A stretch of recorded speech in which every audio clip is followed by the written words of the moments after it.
ฒนาความเสมอภาคหญิงชายติดพันกับการพัฒนาประเทศชาติ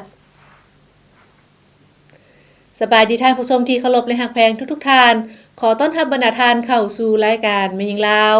ท่านผู้ชมมาพบกันในมื้อนี้พวกเราก็อยู่ในท่ามกลางบรรยากาศที่ทั่วภาคทั่วรัฐและทั่วปวงชนลาวทั้งชาติพร้อมจะตั้งพันขยายมติกองประชุมใหญ่ผู้แทนทั่วประเทศครั้งที่12ของพรรคประชาชนปฏิวัติลาวอย่างเป็นขบวนกว้างขวางไปพร้อมกับสหพันธ์แม่หญิงลาวทุกท่านที่พร้อมจะตั้งพันขยายมติกองประชุมใหญ่ผู้แทนแม่หญิงลาวทั่วประเทศครั้งที่9ด้วยการหั่นเป็นแผนงานโครงการละเอียดเพื่อให้แทบเหมาะกับของเขตตนท่านผู้ชมไปพร้อมเดียวกันนี้ก็อยู่ในท่ามกลางบรรยากาศของการเฉลิมฉลองวันกรรมกรสากลครบรอบ140ปีวันที่1พฤษภาคม1886หา1พฤษภาคม2026ซึ่งวันที่1พฤษภาคมแม่นสัญลักษณ์แห่งการต่อสู้ความสามัคคีและเกียรติศักดิ์ศรีของชนชั้นกรรมกรทั่วโลกแม่นการระลึกถึงการต่อสู้อภิรักษ์อาหารของกรรมกรอยู่เมืองชิคาโกสหรัฐอเมริกาในปี1886ที่ลุกขึ้นต่อสู้เพื่อท้วงเอาระบอบเฮ็ดเวียก8ชั่วโมงคือ8ชั่วโมงเฮ็ดเวียก8ชั่วโมงพักผ่อน8ชั่วโมงร่ำเรียนบ่เพียงแต่แม่นการเปลี่ยนแปลงเวลาเฮ็ดเวียกแต่แม่นการท้วงเอาความเป็นมนุษย์ขึ้นมามันแม่นการยืนยันว่าแรงงานบ่แม่นสินค้าแต่แม่นมนุษย์ที่มีสิทธิ์มีเสียงและต้องการคุณภาพชีวิตที่ดีตลอด140ปีผ่านมาชนชั้นกรรมกรได้พิสูจน์ให้เห็นว่าเขาเจ้าแม่นกระดูกสันหลังของชาติอย่างแท้จริงเป็นผู้สร้างวัตถุพันธุ์ทุกๆตึกอาคารเส้นทางขัวเครื่องจักรและเทคโนโลยีที่พวกเราสวมใส่ในทุกมื้อนี้ล้วนแต่แม่นมากผลของหยาดเหงื่อและสติปัญญาของกรรมกรเป็นกำลังขับเคลื่อน GDP ในยุคอุตสาหกรรมและการบริการแรงงานที่มีสีมือแม่นปัจจัยตัดสินความสามารถในการแข่งขันของประเทศในเวทีสากลเหตุให้เกิดมีกฎหมายแรงงานระบบประกันสังคมและความปลอดภัยในการเฮ็ดเวียกเพื่อให้การพัฒนาเศรษฐกิจดำเนินไปเคียงคู่กับการเบิ่งแยงมนุษย์ท่านผู้ชมลำดับต่อไปจะนำเสนอให้ท่านได้รับชมข่าวการเคลื่อนไหวที่พ้นเด่นของสหพันธ์แม่หญิงลาวเป็นต้นพิธีปิดสุดฟื้มโฮมเวียกงานพัฒนาแม่หญิงสำหรับพนักงานการนำสหพันธ์แม่หญิงกระทรวงองค์การแขวงและพนักงานหลักแหล่งของศูนย์กลางสหพันธ์แม่หญิงลาวระยะ5วัน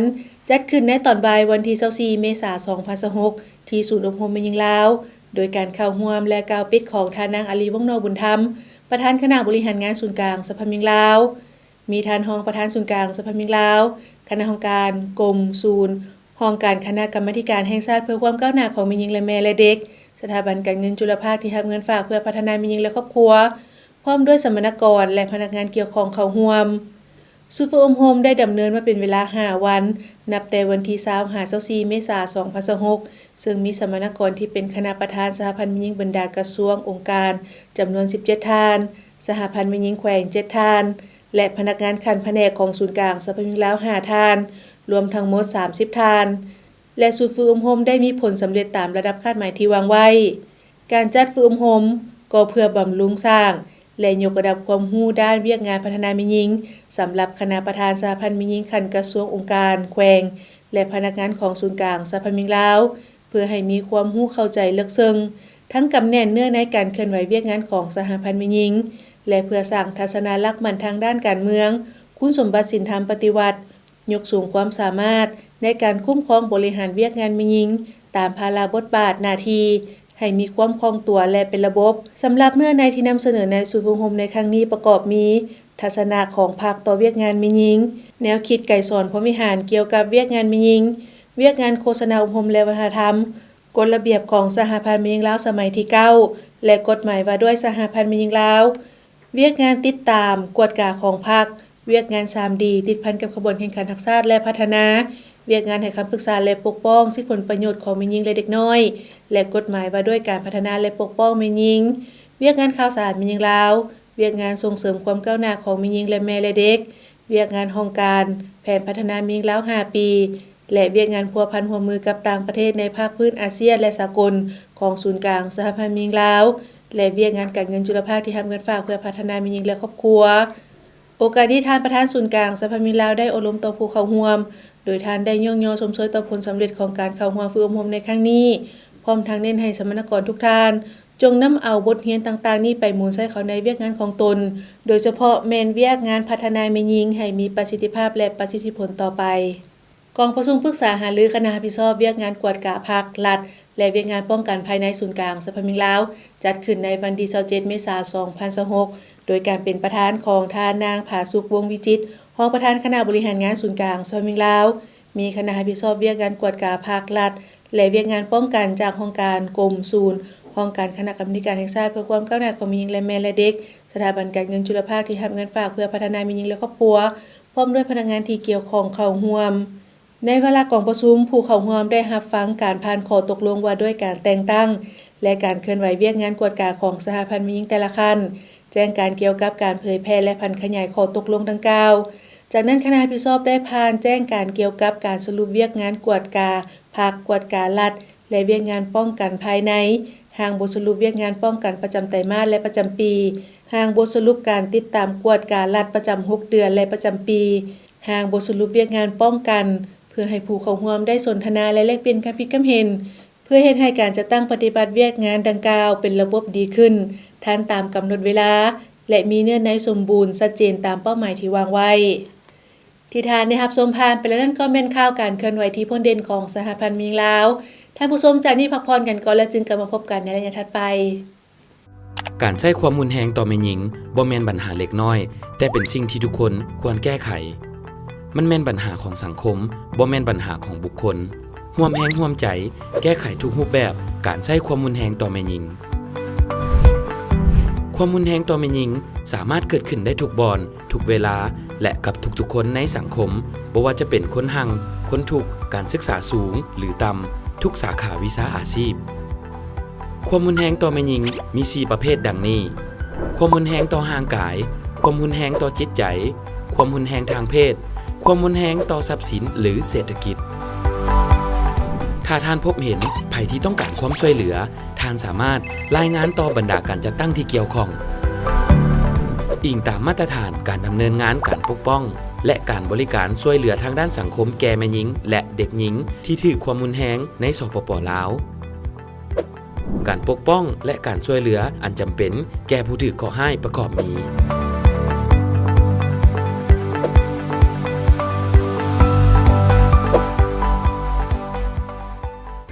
ท่านสามารถโทรหาเบอร์โทรให้คำปรึกษาของสหพันธ์แม่หญิงลาว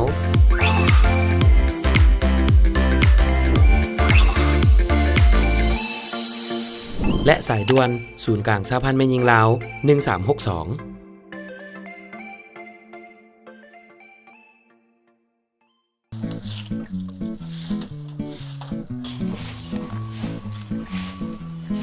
สบายดีพ่อตู้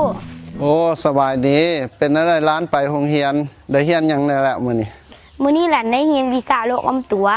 สาวครูเว้าเรื่องหาปอสู่ฟังพ่อตู้ฮู้บ่หาปอมีหยังเด้ก็ฮู้แท้ละเนาะหาปอละละคันฮู้ก็เว้าให้หลานฟังเบิ่งดูว่ามีปอหยังเด้ก็มีป.1 ฮอดป.5 ที่หลานเรียนหั่นตะว่าสิว่าหยังหาปอพ่อตู้แฮ่งฮู้ฮอดป.ที่6พุ่นปอหยังอีกปอที่6หั่นป.ที่6ปอแม่ตู้จมปกมื้อเช้าหั่นเด้พ่อตู้เอ๋ยมันบ่แม่นที่พ่อตู้เอามาหั่นนะสาวครูว่า5ปอมีปอที่1แม่นปอปิดฝาภาชนะที่เก็บน้ำในเฮือนบ่ให้มียุงลายเข้าไปไข่ใส่ปอที่2แม่นปอเปลี่ยนน้ำและพัดถูภาชนะเส้นเต้าดอกไม้น้ำห้องตีนตู้ถาดห้องจอกน้ำปอที่3แม่นปอปล่อยปลาหางนกยุงเพื่อไปกินนอนน้ำปอที่4แม่นปอปรับปรุงบ่ให้น้ำค้างขังกระโปะกระป๋องอย่างตีรถเก่าปอที่5แม่นปอปฏิบัติเป็นประจำทุกๆอาทิตย์โอ้แม่นหวะพ่อตู้บ่ฮู้เด้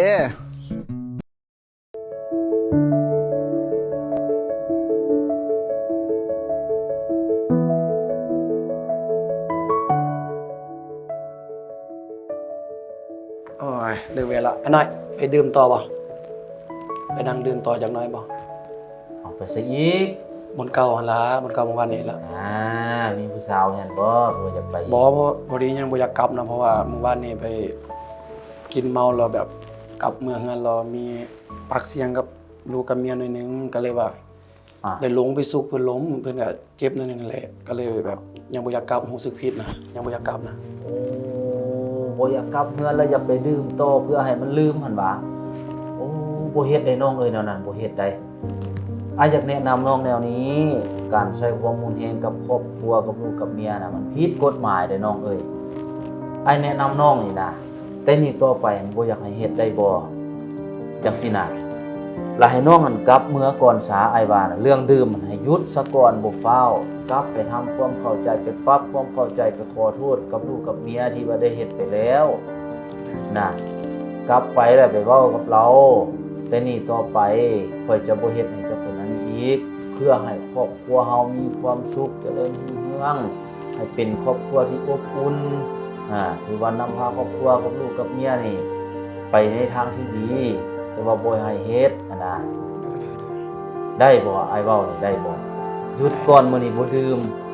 เดี๋ยวขอบใจได้นะซั่นน้องก็เลิกเวลาสิกลับงานแล้วซั่น กลับไปซะน้องกลับไปซะ เด้อโอเคขอบใจได้เด้อ โอ้เอากลับกลับ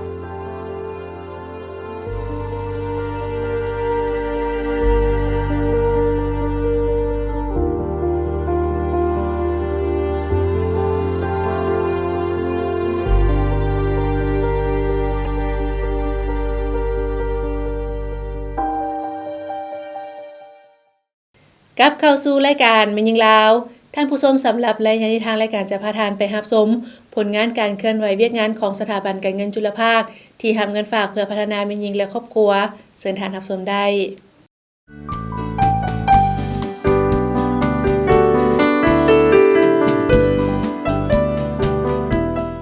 สถาบันการเงินจุลภาคที่รับเงินฝากเพื่อพัฒนาแม่นยิงและครอบครัวของศูนย์กลางสหพันธ์แม่นยิงลาวได้สร้างตั้งขึ้นในวันที่26พฤษภาคม 2009 ในเบื้องต้นศูนย์กลางสหพันธ์แม่นยิงลาวได้เซ็นบทบันทึกการร่วมมือกับมูลนิธิธนาคารฝากประหยัดสำหรับการร่วมมือสากลของประเทศเยอรมันเพื่อปฏิบัติโครงการทดลองการเงินจุลภาคซึ่งได้ใส่ชื่อว่ากองทุนพัฒนาแม่นยิงและครอบครัวในระยะริเริ่มแม้ได้รับการช่วยเหลือด้านวิชาการจากกองทุนแห่งความหักของสหพันธ์แม่นยิงเวียดนามศูนย์ส่งเสริมกสิกรรมและพัฒนาชนบทสถาบันส่งเสริมความเข้มแข็งของประเทศฟิลิปปินส์และคู่หัวมือธนาคารฝากประหยัดของประเทศเยอรมันจากนั้นได้เปลี่ยนกองทุนพัฒนาแม่นยิงและครอบครัวมาเป็นสถาบันการเงินจุลภาคที่บ่รับเงินฝากเพื่อพัฒนาแม่นยิงและครอบครัวในปี 2011 มาถึงปัจจุบันได้กลายเป็นสถาบันการเงินจุลภาคที่รับเงินฝากเพื่อพัฒนาแม่นยิงและครอบครัวของศูนย์กลางสหพันธ์แม่นยิงลาวโดยได้รับใบอนุญาตจากธนาคารแห่งสปป.ลาวในวันที่26กรกฎาคม 2012 สถาบันการเงินจุลภาคที่รับเงินฝากเพื่อพัฒนาแม่นยิงและครอบครัวได้ให้การบริการด้านฝากเงินรวมทั้งการให้สินเชื่อเพื่อเฮ็ดการผลิตให้แก่ลูกค้าแนใส่สร้างรายรับที่มั่นคงสำหรับครอบครัว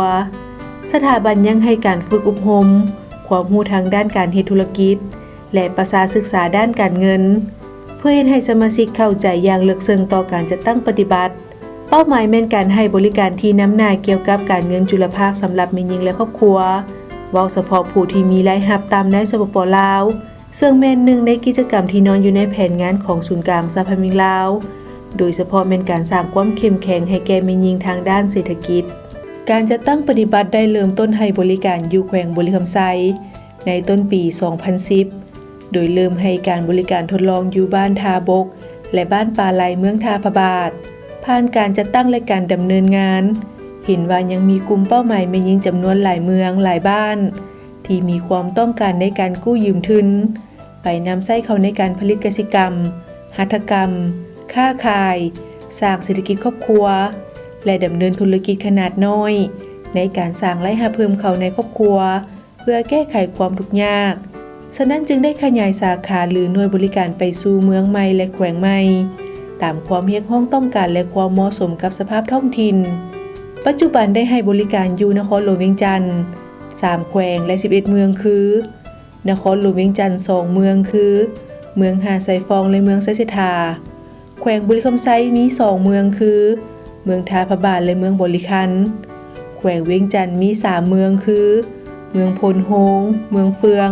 และเมืองสนาคามแขวงคำมวน4เมืองคือเมืองหนองบกเมืองหินบูนเมืองยมราชและเมืองมหาไซรวมทั้งหมด10หน่วยบริการและ219กลุ่ม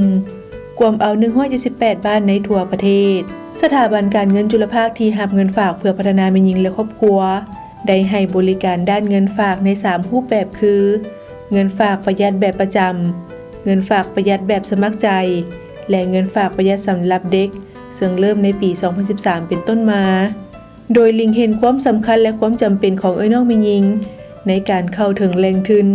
เพื่อพัฒนาคุณภาพชีวิตที่ดีขึ้นของครอบครัวให้หลายและกว้างขวางซึ่งตลอด10ปีผ่านมาได้ปล่อยสินเชื่อเป็นเงินหมุนเวียน170กว่าตื้อกีบซึ่งได้ขยายหน่วยบริการอย่างทั่วถึงทุกขงเขตกลุ่มเป้าหมายที่มีความต้องการในการสร้างตั้งให้แทดเหมาะกับขนาดของการลงทุนเข้าใส่การผลิตและเฮ็ดธุรกิจขนาดน้อยซึ่งสามารถจะตั้งปฏิบัติได้ตามจุดประสงค์คาดหมายที่วางไว้สถาบันการเงินจุลภาคที่รับเงินฝากเพื่อพัฒนาแม่หญิงและครอบครัวบ่เพียงแต่ให้บริการเงินฝากเงินกู้ให้แก่แม่หญิงเท่านั้นแต่หากยังช่วยให้แม่หญิงคันบ้านได้รู้จักในการนำใช้เงินอย่างมีความรับผิดชอบรู้จักคิดรายลงทุนอย่างเหมาะสมรู้จักคิดรายการลงทุนอย่างสมเหตุสมผลตามเงื่อนไขและความสามารถของตนเองอีกด้วยได้ยืมเงินกองทุนเพิ่นเข้าตั้งแต่ที่แรกพุ่นแหละตั้งแต่ยืมเริ่มต้นมาได้ยืม2 ล้านยืมเพิ่มขึ้นจนฮอด15 ล้านยืมมาแล้วก็เฮ็ดไร่เฮ็ดนาเฮ็ดสวนเลี้ยงเป็ดเลี้ยงไก่เลี้ยงปลาทุกสิ่งทุกอย่างก็เลยดีมาทุกอย่างจนเท่า10 ปีมานี่แหละยืมเพิ่นมาตลอดจนมาถึงจนได้เงินฮอด15เดี๋ยวนี้15 ล้านก็อยากให้กองทุนมาซอยจังซี่ตลอดขายมิ่งโมกมิ่งไม้ดอกไฟนี่ก็เป็นเอาเงินนั่นแหละเฮาก็เป็นคนบ่มีเด้บ่มีแนวเฮ็ดหั่นน่ะนาก็มี2 เฮกตาร์อันเด้อก็มีแต่เฮาบ่มีทุนสิลงมาเฮ็ดรายได้กองทุนนี่มาซอยก็ว่าเพิ่นซอยสุดที่นั่นแหละก็บ่อยากให้ไปไสอยากให้เพิ่นซอยอยู่จังซี่ล่ะซัวลูกซัวหลานยืมมาก็เอามาอันนี้แหละมาซื้อเครื่องมาเฮ็ดหัตถกรรมนี่แหละมาซื้อไม้แล้วก็ซื้อไม้มาเฮ็ดยืมทำอิฐก็บ่ยืมหลายเนาะยืมน้อยนึงยืมยันมันบ่ทันของเพิ่นยืมน้อยนึงแล้วมาเอ็ดแล้วก็คือว่ามีอยู่มีกินหั่นนะครอบครัวเฮาก็คือว่าดีขึ้นไปเรื่อยๆหั่นนะเอามาแล้วเฮาก็ส่วนนึงเฮาก็เอามาแบ่งซื้อเครื่องเอ็ดหัตถกรรมเด้ส่วนนึงเฮาก็เอาไปเฮ็ดนาเด้กำไรมันก็ส่งลูกลูกเรียนแล้วไปโรงเรียนหั่นละมีอยู่มีกินมาแล้วก็แม่ก็บ่ปะแม่ก็เอามาเลยเฉพาะว่าครอบครัวของแม่แล้วเอาเงินตัวนี้หั่นก้อนว่าสิดีหั่นว่ามันบ่มีอันจำนำมันมีตะกุ้มหั่นล่ะรับประกันกันคันว่าเฮาเอ็ดดีทำดีหั่นน่ะเพิ่นเก้อเฮาไปตลอดแล้วคันว่าแฮงเฮาน้อยเฮาก็ยืมน้อยเพิ่นก็เปิดกว้างเฮาเด้คันแฮงเฮาหลายเฮาก็เอาหลายแบบว่าที่ว่าเฮาอยากเฮ็ดมันก็บ่ทวงบ่ทันอยากขาดคืนนี่ล่ะเนาะแล้วบัดนี้พวกลูกก็มาตั้งกองทุนตัวนี้ลงก็ร่วมกันว่าไปฝากเงินไว้เทื่อว่าเฮาได้หลายเฮามีเล็กน้อยเฮาก็ที่ว่าอยากเฮ็ดหยังก็คือได้เฮ็ดนะแล้วบัดนี้เพิ่นก็ว่าฝากไปแล้วเพิ่นก็ว่ายืมได้ให้แม่ยืมได้เงินแม่ได้เท่าหั้นเท่านี้แล้วแม่ก็ยืมมาเทื่อละเล็กละน้อยมาบุกเบิกอยากเฮ็ดสวนยางนี่ล่ะหลังจากเรือสวนยางซื้อปุ๋ยแล้วเฮาก็อยากเฮ็ดอันอื่นไปซื้องัวมาเลี้ยงเทื่อละ2-3 แม่น่ะถือว่าครอบครัวแม่นี่ก็มีอยู่มีกินย้อนพวกลูกมาตั้งอันนี้ละเหลือหันเหลือนี่เฮาก็ใส่ใจครอบครัวไปจังซี่นะถือว่าบ่ขาดคืนย้อนได้รับการซี้นำพาติดตามอย่างใกล้ชิดติดแท้ของคณะประธานศูนย์กลางสภาหญิงลาวก็คือประธานสภาบริหารสถาบันการเงินจุลภาคที่รับเงินฝากเพื่อพัฒนาแม่หญิงและครอบครัวและได้รับการประสานงานร่วมมือกับหลายภาคส่วน ทั้งบรรดากระทรวงองค์การทั้งภายในและต่างประเทศที่เกี่ยวข้องสหพันธ์แม่หญิงบรรดาแขวงเมืองและบ้านที่เข้าร่วมได้ประกอบส่วนการเฮ็ดเวียกอย่างเอาใจใส่ดุมันขันแข็งบวกกับการทุ่มเทเสียสละของพนักงานสถาบันการเงินจุลภาคที่รับเงินฝากเพื่อพัฒนาแม่หญิงและครอบครัวทุกคนเฮ็ดให้การจะตั้งปฏิบัติเวียกงานตั้งแต่มื้อเริ่มต้นจนถึงปัจจุบันประสบผลสำเร็จตามจุดประสงค์เป้าหมายของการสร้างตั้งสถาบันการเงินจุลภาคที่รับเงินฝากเพื่อพัฒนาแม่หญิงและครอบครัวที่สำคัญแม่นได้รับความเชื่อถือจากบรรดาลูกค้าที่มาใช้บริการเฮ็ดให้สถาบันการเงินจุลภาคที่รับเงินฝากเพื่อพัฒนาแม่หญิงและครอบครัวได้รับการยั่งยืนและย่องยอจากภายในและต่างประเทศเช่นในปี 2017 ได้รับรางวัลอาเซียนด้านการพัฒนาและลดล้างความทุกข์ยากในกองประชุมรัฐมนตรีพัฒนาชนบทและลดล้างความทุกข์ยากอาเซียนครั้งที่ 10 ที่กัวลาลัมเปอร์ประเทศมาเลเซียได้รับใบย่องยอจากผู้ว่าการธนาคารแห่งสปป.ลาวเนื่องจากมีผลงานในการประกอบส่วนเวียกงานในแขนงการธนาคารระยะ5 ปี 2013-2018 เนื่องในโอกาสวันสั่งตั้งธนาคารแห่งสปป.ลาวครบรอบ50 ปีนอกจากนี้ในวาระฉลองสถาบันการเงินจุลภาคที่รับเงินฝากเพื่อพัฒนาแม่หญิงและครอบครัวครบรอบ5 ปีก็ได้มีการมอบใบย่องยอรัฐบาลให้แก่มูลนิธิฝากประหยัดนำอีกซึ่งมันได้เป็นการยั่งยืนถึงผลสำเร็จอันใหญ่หลวงในการดำเนินงานตลอดระยะ10 ปีผ่านมาสถาบันการเงินจุลภาคที่รับเงินฝากเพื่อพัฒนาแม่หญิงและครอบครัวได้ประกอบส่วนอันสำคัญในการจะตั้งพันขยายแนวทางนโยบายของภาครัฐโดยเฉพาะเป็นการแก้ไขความทุกข์ยากการจะตั้งพันขยายดำรัฐและขอตกลงว่าด้วยการเงินจุลภาคของธนาคารแห่งสปป.ลาวแผนพัฒนาเศรษฐกิจสังคมแห่งชาติแผนงานลดล้างความทุกข์ยากแห่งชาติเว้ารวมว่าเฉพาะเป็นการจะตั้งพันขยายแผนพัฒนาแม่หญิงลาว8แผนงาน34โครงการเป็นต้นแผนงานที่3โครงการที่15ขยายสถาบันการเงินจุลภาคสำหรับแม่หญิงและครอบครัวให้ปรากฏผลเป็นจริงและในตอนหน้าสถาบันการเงินจุลภาคที่รับเงินฝากเพื่อพัฒนาแม่หญิงและครอบครัวมีแผนการอย่างตั้งหน้าที่จะเพิ่มอัตราการเติบใหญ่ให้เป็น2 เท่าโดยการเพิ่มทวีการเข้าถึงบรรดาเมืองบรรดาแขวงใหม่เพื่อดึงดูดคู่ร่วมงานระยะยาวจะสืบต่อสนองการบริการให้แม่หญิงและครอบครัวที่มีรายรับต่ำให้มีจำนวนเพิ่มขึ้นเพื่อให้บรรลุตามวิสัยทัศน์และเป้าหมายที่กำหนดไว้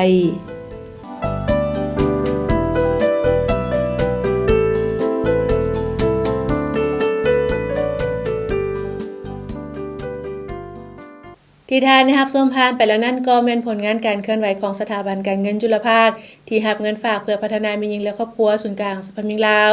ท่านผู้ชมจากนี้พักผ่อนกันก่อนแล้วจึงกลับมาพบกันในรายการถัดไปนับแต่ปี 2003 เป็นต้นมากองทุนลดพรความทุกข์ยากได้เฮ็ดหน้าที่ในการแก้ไขความทุกข์ยากอยู่เขตชนบทห่างไกลซอกลีกโดยเฉพาะแม่นเอาใจใส่ส่งเสริมสิเสมอภาพระหว่างหญิงชายและการมีส่วนร่วมของกลุ่มผู้ด้อยโอกาสในเวียกงานพัฒนาและแก้ไขความทุกข์ยากในชุมชนของเขาเจ้าเองเนื่องจากว่าแม่หญิงแม่นผู้ที่มีความเข้าใจสภาพชีวิตการเป็นอยู่ในครอบครัวก็คือชุมชนหลายกว่าผู้ชายเพราะว่าแม่หญิงเป็นผู้แบกหาบภาระครอบครัวในแต่ละวันเว้ารวมแล้วแม่หญิงเป็นผู้เบิ่งแยงและเอาใจใส่ชีวิตการเป็นอยู่ของสมาชิกในครอบครัวเกือบทั้งหมดก็เพื่อให้สมาชิกในครอบครัวกินอิ่มนุ่งอุ่นและมีความสุขย้อนแนวนี้ทรยจึงสุกยู่และสร้างโอกาสให้แม่หญิงได้เข้าร่วมในทุกกระบวนการของเวียกงานพัฒนาชุมชนและแก้ไขความทุกข์ยากภายในบ้านของเขาเจ้าให้หลายกว่าเมื่อก่อนโดยเริ่มจากการวางแผนการนำเสนอความต้องการการดำเนินการจัดตั้งปฏิบัติและการคุ้มครองน้ำไส้นั่นเองสนับสนุนโดยกองทุนลดพรความทุกข์ยาก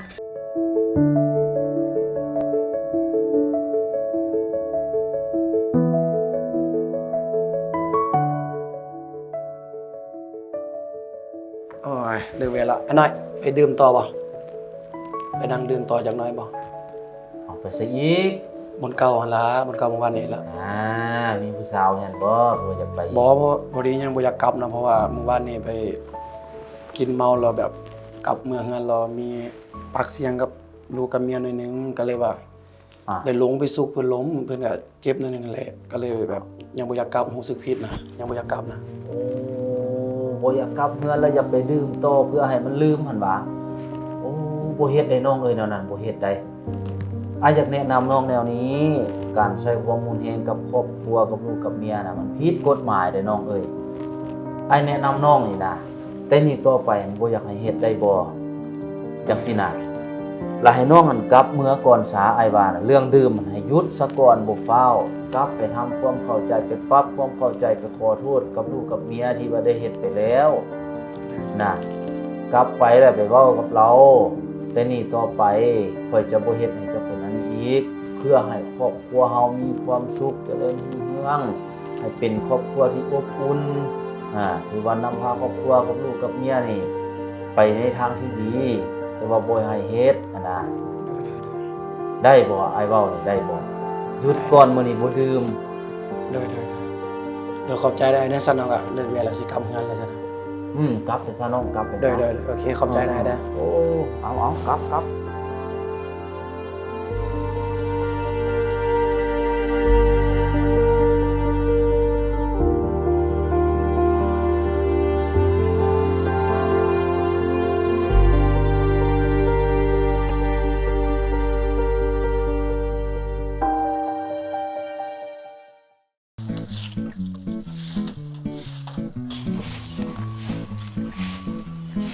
สบายดีพ่อตู้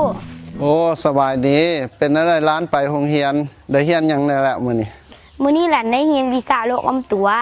สาวครูเว้าเรื่องหาปอสู่ฟังพ่อตู้ฮู้บ่หาปอมีหยังแด ก็ฮู้แท้ละเนาะหาปอละละ คันฮู้ก็เว้าให้หลานฟังเบิ่งดูว่ามีปอหยังแด ก็มีป